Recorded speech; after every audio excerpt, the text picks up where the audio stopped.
نگاہ دی کرے اکثر ونجا ہے نا رستے دے اندر کسی چیز کو فروٹ شروع لونا ہوئے تو ڈرائیور نو گلیندا یار اتوں کو فروٹ لے وہ وقت وائیں تے ہی آتا ہے وہ آتا ہے ملتان دے حضرت ہوری بیٹھے تے یار تسا چیز ستھری دی وے او وقت ساری چھانٹی کر کے دھو کے تے ڈبل شاپرج پا کے دے دے نال آدھن یار اے 100 روپیہ ران دیو حضرت اور نوکھیا ساڑے حق کے دعا کرے دی بھئی جڑے انج دے مشرک دے حق جو میری دعا کتھے لگ دی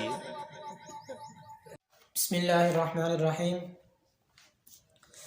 یہ کلپ آپ نے سنا، اس کا نام مولوی کلیم اللہ ہے، اور یہ صاحب جو ہیں ولی اللہ کی تعظیم کرنے والوں کو، ولی اللہ کا ادب و احترام کرنے والوں کو مشرک کہہ رہے ہیں۔ شاید کہ ان کو معلوم نہ ہو کہ مشرک کی تعریف کیا ہے۔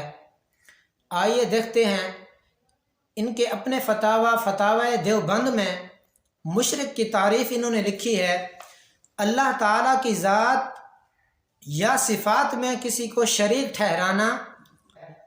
اس کے بعد حضرت شیخ عبدالحق محدث دہلوی رحمۃ اللہ تعالی علیہ فرماتے ہیں: شرک سے قسم است در وجود و در خالقیت و در عبادات، یعنی کہ شرک جو ہے اس کی 3 قسمیں ہیں۔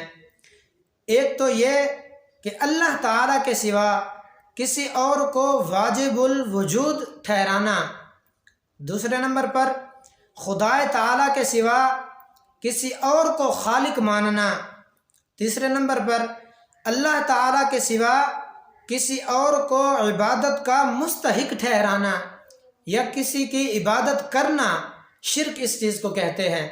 جبکہ یہ ولی اللہ کی تعظیم کرنے والوں کو جو ہے وہ مشرک کہہ رہا ہے۔ تو فتاوی دیوبند ان کا فتاوی ہے، اس میں بھی میں نے آپ کے گوش گزار کر دی تعریف مشرک کی کیا ہے۔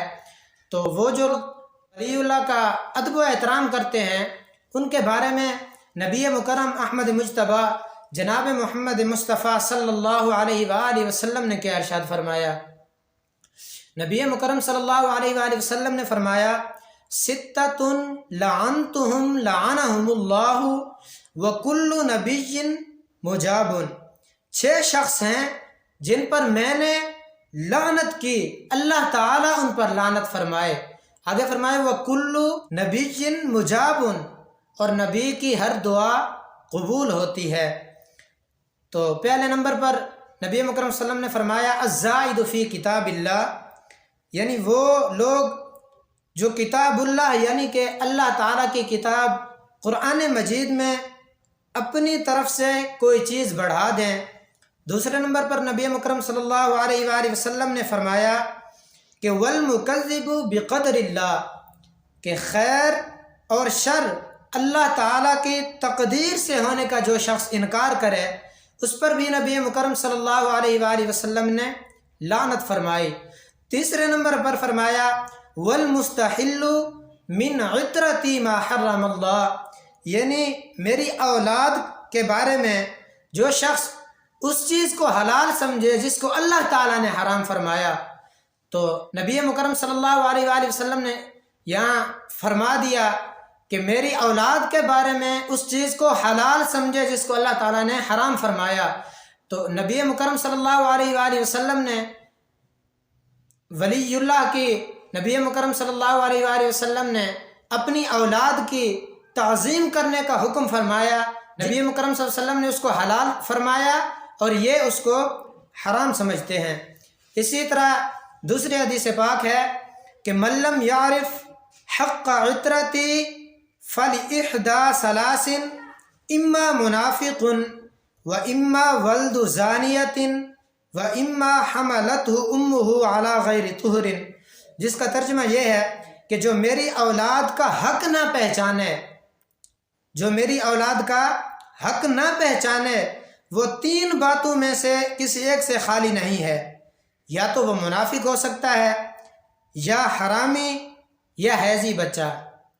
تو ان کو دیکھ لیں، یہ حضرات ولی اللہ کی شان میں گستاخیں خود تو کرتے ہی ہیں، لیکن جو لوگ اللہ تعالیٰ کے ولیوں کی تعظیم کرتے ہیں، اللہ تعالیٰ کے ولیوں کا ادب و احترام کرتے ہیں، یہ لوگ ان کو مشرک بتا رہے ہیں۔ اسی طرح میں آپ حضرات کے سامنے ایک حدیث پاک پیش کرنا چاہتا ہوں۔ عن ابن عمر رضی اللہ تعالی عنہ یقول قال رسول اللہ صلی اللہ علیہ وسلم ای ممرئ قال لأخیہ یا کافر فقد باء بها احدهما ان کان کما قال والا رجعت علیہ۔ حضرت ابن عمر رضی اللہ تعالی عنہ بیان کرتے ہیں کہ رسول اللہ صلی اللہ علیہ وآلہ وسلم نے ارشاد فرمایا، تم میں سے کوئی بھی آدمی اپنے بھائی کو کافر کہے تو ان میں سے کوئی ایک اس کا مستحق ہو جاتا ہے۔ آگے فرمایا، اگر اس نے کہا جیسا کہ وہ تھا اور اگر نہیں تو یہ اسی کی طرف پلٹے گا۔ اس کا مطلب یہ ہے کہ اگر کوئی ایک مسلمان دوسرے مسلمان کو کافر کہہ دیتا ہے اور جس کو کافر کہا جا رہا ہے اگر وہ کافر نہیں ہے تو کہنے والا خود کافر ہو جاتا ہے۔ اسی طرح یہی بات اس پر بھی ثابت ہوتی ہے کہ یہ جو لوگ مشرک نہیں ہیں، یہ اگر ان کو مشرک کہے گا، یہ مولوی کلیم اللہ اگر ان کو مشرک کہتا ہے تو یہ خود مشرک کے زمرے میں آ جاتا ہے۔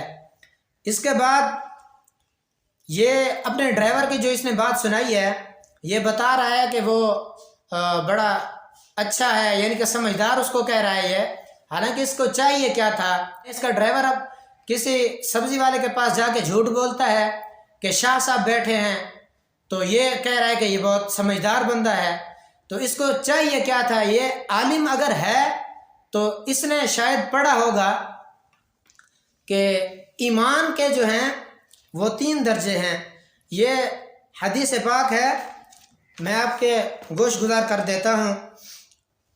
من رعا منکم منکرا فلیغیرہ بیدہ فإن لم یستطع فبلسانہ فإن لم یستطع فبقلبہ وذالک اضعف الایمان۔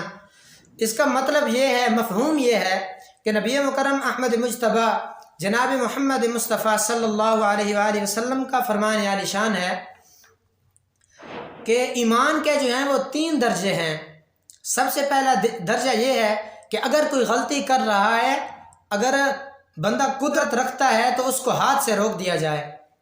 اگر ہاتھ سے نہیں روک سکتا تو ایمان کا دوسرا درجہ یہ ہے کہ وہ اس کو زبان سے روکے، اور اگر زبان سے بھی نہیں روک سکتا تو تیسرا درجہ یہ ہے کہ بندہ اس کو اپنے دل میں برا جانے کہ یہ غلط کر رہا ہے، صرف اپنے دل میں اس بات کو تسلیم کر لے کہ یہ شخص غلط کر رہا ہے۔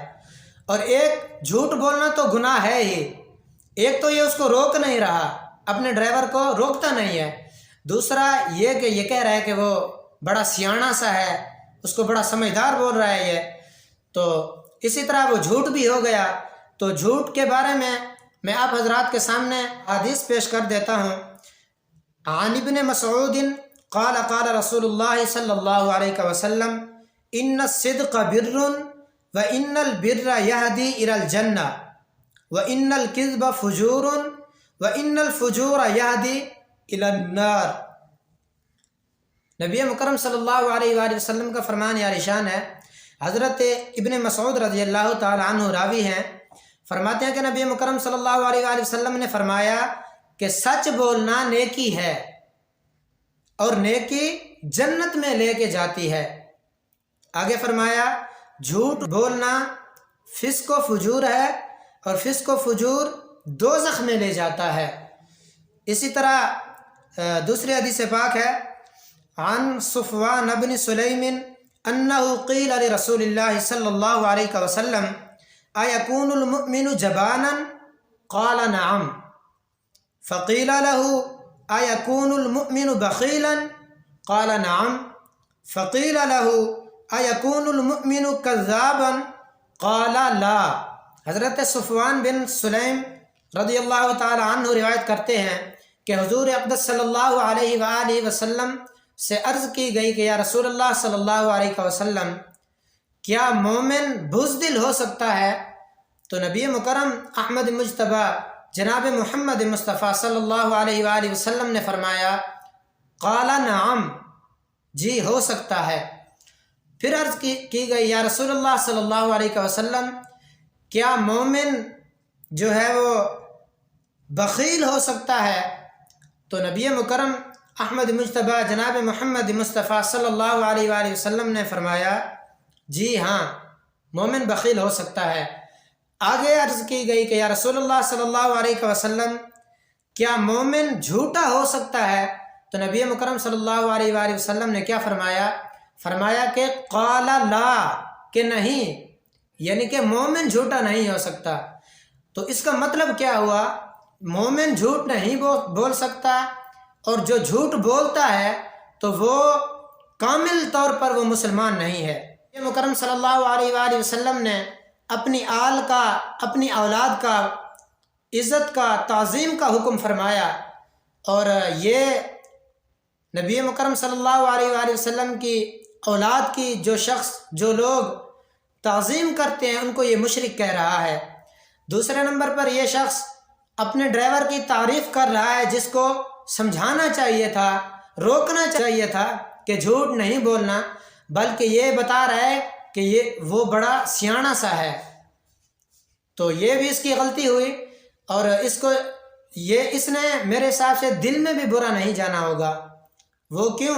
اگر یہ دل میں برا جانتا کہ یہ جھوٹ بول رہا ہے جو کہ غلط ہے، اس کا گناہ ہے، اگر یہ دل میں بھی اس کو برا جانتا تو یہ بات کم از کم اتنے دھڑلے سے یہ سٹیج پر بیان نہ کرتا۔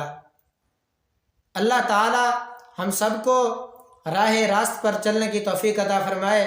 اللہ تعالی ہم سب کو نبی مکرم احمد مجتبیٰ جناب محمد مصطفیٰ صلی اللہ علیہ وآلہ وسلم کی آل کی، اولاد کی، ولی اللہ کی تعظیم و تکریم کرنے کی توفیق عطا فرمائے۔ وما علیہ الا البلاغ المبین۔